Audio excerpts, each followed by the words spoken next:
Okay na ba yan? Sigurado ka? Yung lasa okay na ba? Ayusin mo yung pagluluto ah.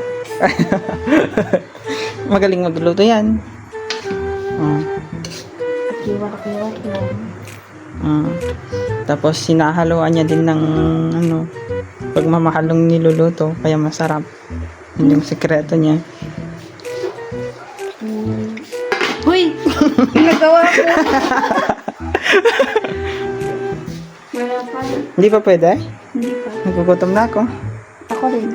Kainin natin lahat yan. Uy! Huwag kang mag-video. Kainin natin lahat.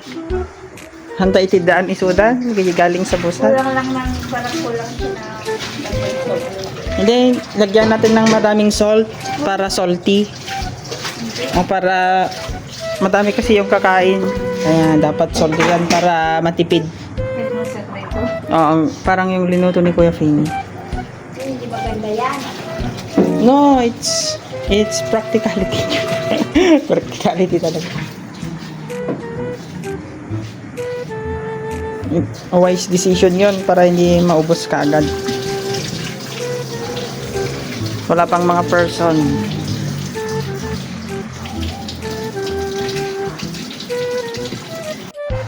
Hindi pa pwede? No agngan nak. Hindi pa. No agngan. Naugman pa. Ang kapay-kapay lang.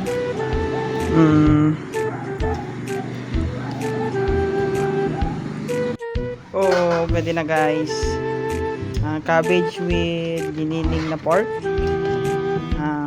Pwede na? Not yet? Dito. Kapok na po. Pero pwede na pagtutong ka. Mungan ita? No. Pwede na yan. Tikman mo ganda. Mungan ita. No. Ta muogip na. Muogip ita. Parang nagbabasa ka lang ha. Hindi ko pa sanay na i-pronounce. Half cook, pwede din. Pwede din ano lang, overcook na lang para Ayaw nila ng overcook din naman. hindi para masarap yung kain nila. Siyempre pagod sila eh. Baka nung kahapon sabi nila para kaming baka na ang alat. Tapos ngayon dapat maalat, tapos overcook din para Parang kumakain naman kami ng masarap yung kain nila.